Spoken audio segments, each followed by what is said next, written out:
4.0 का आगाज, महिलाओं ने गांव में बैंक की कमी को किया पूरा। ओपी राजभर का अखिलेश यादव पर निशाना, जो पिता और चाचा का नहीं हुआ वो पीडीए का क्या होगा। कांग्रेस उम्मीदवारों की सूची कब आएगी, मीटिंग के बाद कमलनाथ ने बता दी तारीख। चुनाव से पहले पंजाब में बीजेपी को बड़ा झटका, पूर्व मंत्री राजकुमार वेरका करेंगे घर वापसी। संजय सिंह के पक्ष में बोले राकेश टिकैत, सरकार के खिलाफ बोलेगा उसे गिरफ्तार कर लिया जाएगा।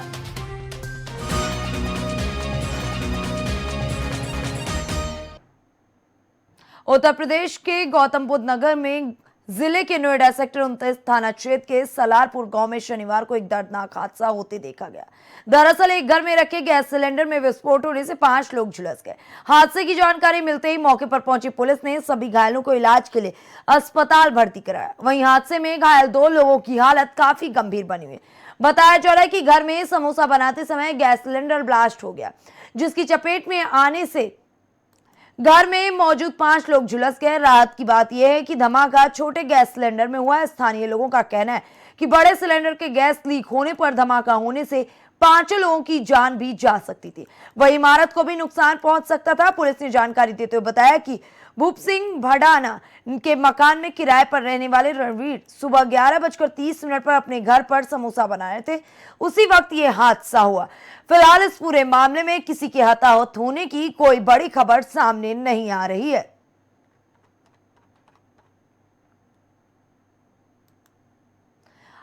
भाजपा प्रदेश अध्यक्ष भूपेंद्र चौधरी और उप मुख्यमंत्री केशव प्रसाद मौर्य के बाद प्रदेश के दूसरे डिप्टी सीएम ब्रजेश पाठक ने भी भाजपा के राष्ट्रीय अध्यक्ष जेपी नड्डा से मुलाकात की। ब्रजेश पाठक ने नई दिल्ली में नड्डा से मुलाकात का खुलासा अपने सोशल मीडिया अकाउंट एक्स पर किया है। यूपी कैबिनेट में घोषित उपचुनाव के बाद से फेरबदल के कयास लगाए जा रहे हैं। ऐसा अनुमान लगाया जा रहा है कि सुभाषपा के राष्ट्रीय अध्यक्ष ओम प्रकाश राजभर और दारा सिंह चौहान को योगी मंत्रिमंडल में जगह मिल सकती है।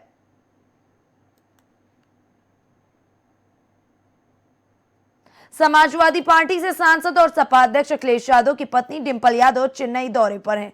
इस दौरान वो द्रमुक महिला अधिकार सम्मेलन में हिस्सा लेंगी। डिंपल यादव शुक्रवार को चेन्नई एयरपोर्ट पहुंची, जहां डीएमके नेता कनिमोझी करुणानिधि ने उनका स्वागत किया।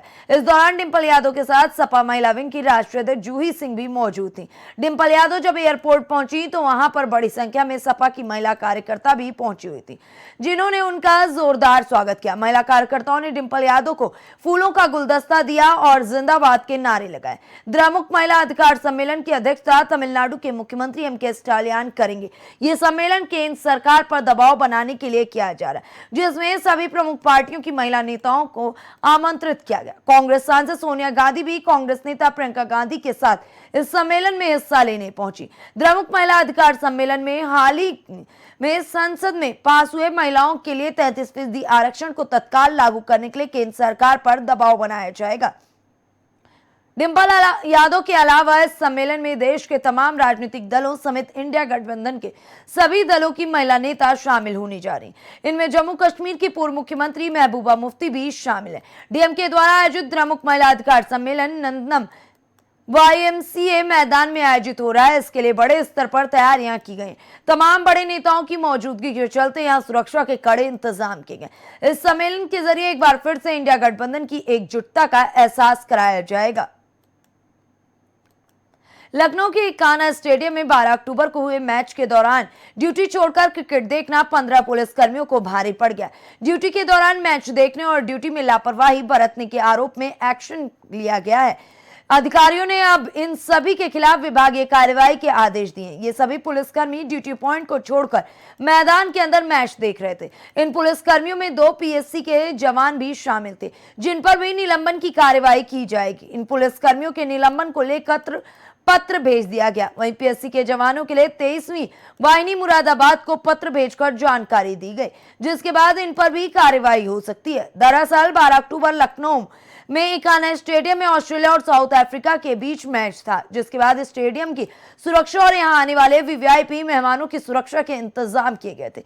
इकाना स्टेडियम कई पुलिसकर्मियों की ड्यूटी लगाने के दौरान मैदान के अंदर और बाहर पुलिसकर्मियों को तैनात किया गया था, लेकिन मैच के दौरान ये 15 पुलिसकर्मी अपनी ड्यूटी छोड़कर मैच देखने मैदान के अंदर पहुंच गए, जो सुरक्षा में एक बड़ी चूक थी। इस लापरवाही की जानकारी जब अधिकारियों को लगी तो इस मामले में जांच के आदेश दे दिए गए और अब इन पर कार्रवाई की तलवार लटक रही है। वहीं जिनकी ड्यूटी मैदान के बाहर थी उन्हें पीले और सफेद रंग के कार्ड दिए गए थे। मैच के दौरान ये बात सामने आई कि कुछ सफेद और पीले आई कार्ड वाले पुलिसकर्मी मैच देखते पाए गए। जब दो पीएससी के जवानों की आवाज पर लगी तो वो भी ड्यूटी की बजाय मैच देखने पहुंच गए थे। मध्य प्रदेश से एक दिल दहला देने वाली घटना सामने आई। यहाँ एक युवक ने अपनी बहन का सिर तलवार से काट दिया। सूचना पर पहुंची पुलिस ने शव को कब्जे में लिया, आरोपी को गिरफ्तार कर लिया है। पुलिस ने बताया कि युवती का दूसरे धर्म के युवक से प्रेम प्रसंग चल रहा था। इसी बात को लेकर युवक ने वारदात को अंजाम दिया। जानकारी के मुताबिक मामला मध्य प्रदेश के आगरमालवा जिले का है। यहाँ एक आरोपी को अपनी बहन की हत्या के आरोप में गिरफ्तार किया गया है। जिला पुलिस के एक अधिकारी ने बताया कि यह घटना गुरुवार को जिला मुख्यालय से करीब 25 किलोमीटर दूर बड़ौद पुलिस थाना क्षेत्र के बीजानगर गांव में हुई है। इंस्पेक्टर अरविंद सिंह राठौड़ ने न्यूज एजेंसी को बताया कि आरोपी के पिता चंद्रलाल ने पुलिस को सूचना दी कि उनके बेटे बगड़ू ने उनकी बेटी की तलवार से हत्या कर दी। इसके बाद पुलिस मौके पर पहुंची तो देखा युवती का शव पड़ा हुआ था। अधिकारी ने बताया कि आरोपी इस बात से नाराज था कि उसकी बहन अपने पति को छोड़कर 2 साल से मुस्लिम व्यक्ति के साथ रह रही थी। उन्होंने बताया कि आरोपी ने कथित तौर पर अपनी बहन पर तब हमला किया जब वो अपने माता पिता से मिलने उनके घर आई थी। अधिकारी ने कहा कि शव को पोस्टमार्टम के बाद परिवार को सौंप दिया गया है। आरोपी को गिरफ्तार कर लिया गया, साथ ही वारदात में इस्तेमाल की गई तलवार भी बरामद कर ली गई है। बहराइच जिला शिक्षा एवं प्रशिक्षण संस्थान त्यागपुर में 3 दिवसीय प्रशिक्षण का समापन शुक्रवार को हुआ, जिसमें आयोजित फेयरवेल पार्टी में प्रशिक्षुओं के साथ डैट के बड़े अधिकारी ने जमकर ठुमके लगाए। उनका वीडियो सोशल मीडिया पर वायरल हो रहा है। त्यागपुर में जिला एवं प्रशिक्षण संस्था का संचालन होता है। यहाँ प्रशिक्षण प्राप्त करने वाले प्रशिक्षु शिक्षक बनकर विद्यालयों में तैनात होते हैं। 3 दिनों से डैट में गणित किट का प्रशिक्षण चल रहा था। बीटीसी द्वारा आयोजित प्रशिक्षण का शुक्रवार को समापन हुआ। प्रशिक्षण समापन मौके पर विदाई समारोह पार्टी का आयोजन हुआ। इसके लिए भव्य मंच भी डैट में बनाया गया। मंच पर प्रशिक्षुओं ने नाइयों और गीत पर जमकर डांस किया। डैट के एक उच्च अधिकारी भी प्रशिक्षु महिला शिक्षकों के साथ जमकर डांस करते नजर आए। उनका प्रशिक्षण और प्रवक्ताओं का हाथ पकड़कर डांस करते हुए वीडियो जिले के सोशल मीडिया पर जमकर वायरल हो रहा है। उन्नाव में बाइक की टक्कर से शुक्रवार की देर रात मजदूर की मौत हो गई। दर्दनाक हादसा बांगरमऊ कोतवाली क्षेत्र में हुआ। बताया जा रहा है कि सड़क पार करने के दौरान बाइक सवार ने मजदूर को टक्कर मार दी। टक्कर मारकर बाइक सवार मौके से भाग निकला। बाइक पर 3 युवक सवार थे। मृतक की पहचान काशीराम कॉलोनी निवासी लाल मोहम्मद के रूप में हुई है। बेटे की मौत की खबर से परिजनों में कोहराम मच गया। मृतक के पिता मुन्ना नसीमगंज मोहल्ले में रहते हैं। पुलिस ने मामले की जांच पड़ताल शुरू कर दी है। परिजनों ने बताया कि लाल मोहम्मद आर्थिक स्थिति खराब होने की वजह से लखनऊ चौराहे के पास होटल में काम करता था। शाम को पैदल चाय पीने जाते समय हादसे का शिकार हो गया।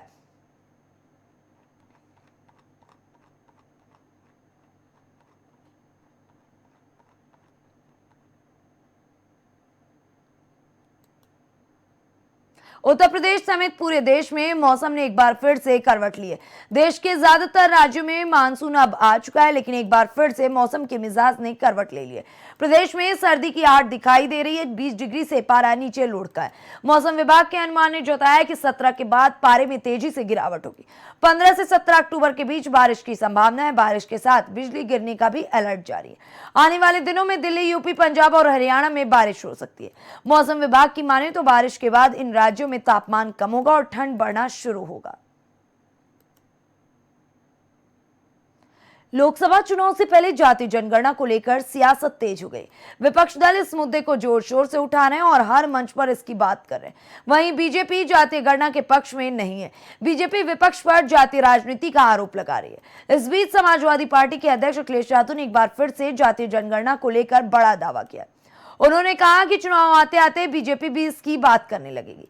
सपा सुप्रीमो अखिलेश यादव ने कहा कि भाजपा सरकार की गलत नीतियों के चलते पिछड़ों, दलितों और अल्पसंख्यकों के साथ अन्याय हो रहा है, जिसकी वजह से अब देश भर में जातीय जनगणना की मांग होने वाली है। हो सकता है कि चुनाव आते आते भाजपा भी जातीय जनगणना की बात करने लगे। अखिलेश यादव ने बात में सपा के पिछड़ा वर्ग प्रकोष्ठ को संबोधित करते हुए काफी कुछ कह दिया। पिछड़ा वर्ग प्रकोष्ठ को संबोधित करते हुए अखिलेश यादव ने कहा कि सामाजिक न्याय और समानता तभी आएगी जब जाति जनगणना होगी। इससे सभी पिछड़ों, दलितों, अल्पसंख्यकों को अधिकार के साथ सम्मान भी मिलेगा। इससे सभी को समानुपातिक भागीदारी भी मिल सकती है। उन्होंने कहा कि हम आज पिछड़े दलित समाज को अपना हक और सम्मान दिलाने के लिए प्रतिबद्ध हैं। हम सब एक हैं। अखिलेश यादव ने कहा, समाज में विसंगति और असमानता को दूर करने के लिए नेताजी ने फूलन देवी को संसद पहुंचाया था। भाजपा से सावधान रहना है, भाजपा के षड्यंत्र से बचना है। लोगों के पुश्तैनी काम छीन रहे हैं। हमारी लड़ाई लंबी है, अब बूथ पर लड़ाई है। 2024 के लोकसभा चुनाव में हम सभी मिलकर भाजपा को सत्ता से बाहर करेंगे। अखिलेश यादव ने इस दौरान पीडीए का भी जिक्र किया और कहा कि आज पिछड़ा, दलित और अल्पसंख्यक समाज के लोग सपा के साथ हैं। भदोही जिले के कोइरौना थाना क्षेत्र में एक मंदिर में प्रेत बात दूर करने के नाम पर कथित तौर पर एक व्यक्ति ने एक युवती से दुष्कर्म किया। पुलिस ने आरोपी को गिरफ्तार कर लिया। भदोही की पुलिस अधीक्षक मीनाक्षी कात्यान ने शनिवार को बताया कि मिर्जापुर का एक परिवार यहां कुछ दिनों पहले सीतामढ़ी दर्शन करने आया था, जहां मोतीलाल ने परिवार को 18 साल की युवती पर प्रेत बाधा होने का दावा किया। एसपी ने बताया कि मोतीलाल ने इसका विशेषज्ञ होने का दावा करते हुए उसके पिता को झाड़ फूंक कर प्रेत भगाने का आश्वासन दिया। पुलिस के अनुसार इसके लिए मोतीलाल ने 4000 रुपए मांगे और युवती को साथ लेकर आने को कहा। पुलिस अधीक्षक ने बताया कि बृहस्पतिवार शाम को जब युवती अपने पिता के साथ वहां पहुंची तब मोतीलाल उसके पिता को वहीं रुकने के लिए कहकर उसे एक बाइक से दरवासी गांव स्थित हनुमान मंदिर के पीछे बने कमरे में ले गया। कात्यान के अनुसार उस कमरे में मोतीलाल ने युवती के साथ दुष्कर्म किया और 3 घंटे बाद उसे बाहर लाकर दूसरे दिन पुनः पूजा की बात कही। पुलिस के मुताबिक मोतीलाल ने युवती को दुष्कर्म की बात किसी को बताने पर जान से मारने की धमकी दी थी। पुलिस अधीक्षक का कहना है कि अगले दिन युवती ने परिवार वालों को बाबा की करतूत बताते हुए वहां जाने से इनकार किया। फिर उसके पिता ने मोतीलाल के खिलाफ मामला दर्ज कराया। कात्यान ने कहा कि इस सिलसिले में मोतीलाल के खिलाफ भारतीय दंड संहिता की संबंधित धाराओं में प्राथमिकी दर्ज की गई है। उन्होंने बताया कि युवती की मेडिकल जांच में दुष्कर्म की पुष्टि और अदालत में कलमबंद बयान के बाद आरोपी मोतीलाल को कलिंजरा मोड़ से बाइक समेत आज दोपहर बाद गिरफ्तार कर लिया गया। एसपी ने कहा कि मामले में अग्रिम विधिक कार्यवाही की जा रही है। हालांकि हमारे समाज में अभी भी बहुत से ऐसे लोग हैं जो इन सभी चीजों की मान्यताओं को मानते हैं और आए दिन ऐसी घटनाओं के शिकार हो जाते हैं। मुख्यमंत्री योगी आदित्यनाथ ने नामांतरण, वरासत, पारिवारिक बंटवारे, पैमाइश जैसे आमजन से जुड़े राजस्व वादों के निस्तारण में अनावश्यक लेटा लतीफी पर कड़ी नाराजगी जताई है। इस संबंध में तहसीलवार प्रदर्शन रिपोर्ट जारी करते हुए उन्होंने कहा कि राजस्व वादों में तारीख पर तारीख की प्रवृत्ति कतई स्वीकार नहीं की जा सकती। उनका कहना है कि ऐसा करने वाले लेखपाल, राजस्व निरीक्षक आदि राजस्व कर्मियों के विरुद्ध तो कार्रवाई होगी। आवश्यकता अनुसार मंडलायुक्त और जिलाधिकारी की भी जवाबदेही तय होगी। वीडियो कॉन्फ्रेंसिंग के माध्यम से प्रदेश के सभी जिलाधिकारियों और पुलिस कप्तानों से संवाद करते हुए मुख्यमंत्री ने कहा कि फील्ड में तैनाती जनसेवा का सबसे अच्छा अवसर होता है। यहाँ हर एक तैनाती मेरिट के आधार पर ही होनी चाहिए।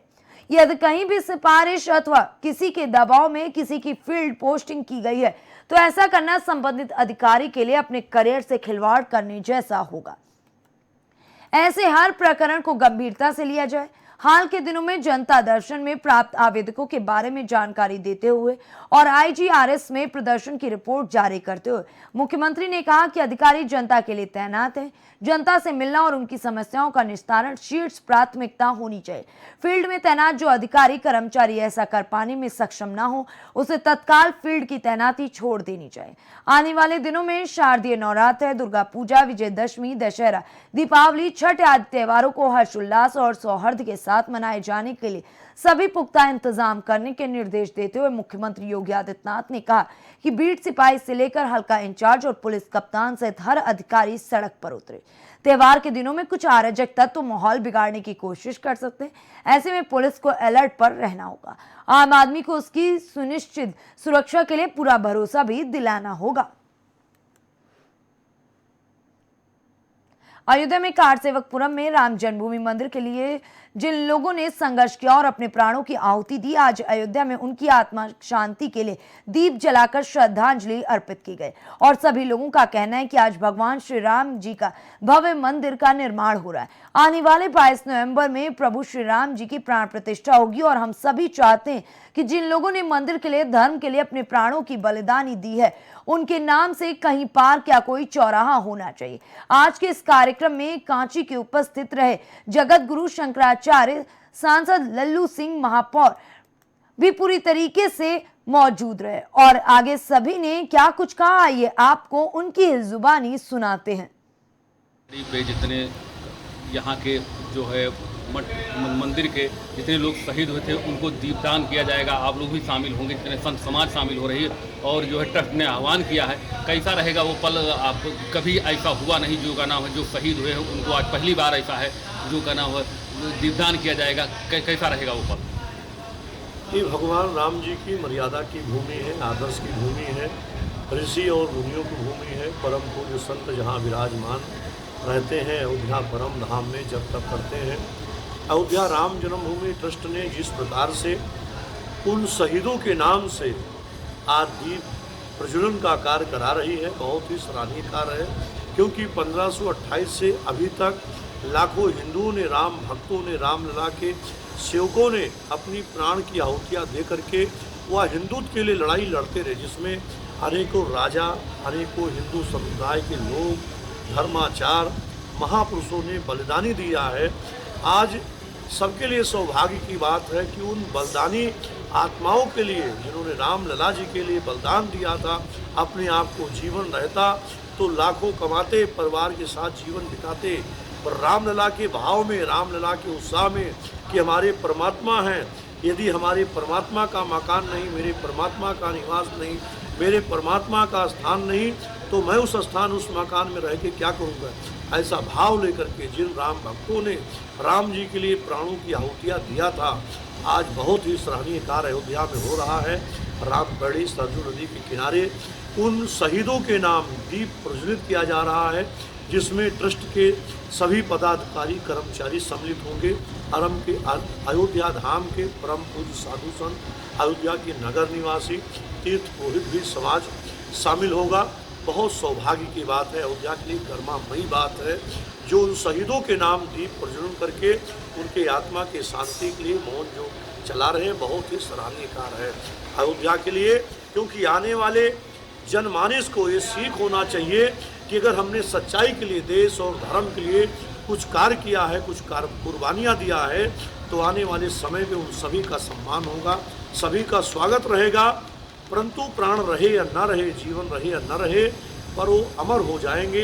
इस भाव को रखते हुए आगे भी हम सभी का यही कर्तव्य है कि भगवान रामलला जी के प्रति आस्था पूर्ण निष्ठा के साथ समर्पित रह करके देश और धर्म के कार्य को करे, धर्म के प्रति आस्था रखे, परम पूज्य संतों के प्रति आस्था रखे। फिर आने वाले जीवन में जिस प्रकार से भविष्य उज्जवल की मार्ग पे जाएगा वह कोई बता नहीं सकता है, यह अनमोल है।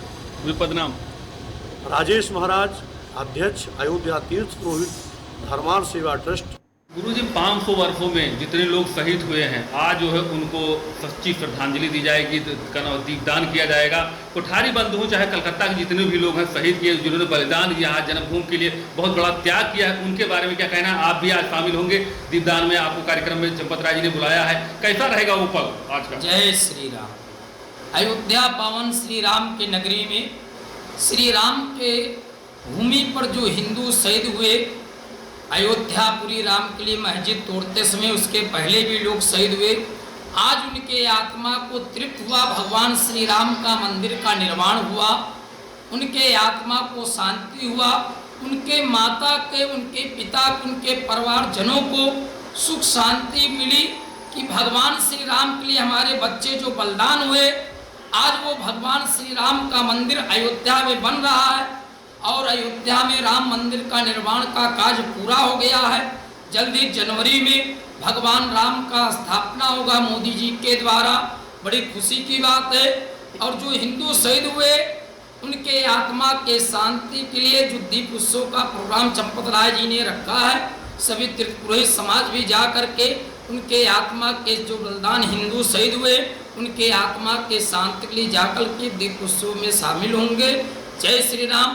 तृतीय समाज के अध्यक्ष दुर्गेश कुमार पांडे हैं मंदिर पे, राम जन्मभूमि पे आज उनको बलिदान दिवस के कारण यहाँ पे कार्यक्रम मनाया जाएगा, वहाँ पे दीपदान का कार्यक्रम किया जाएगा।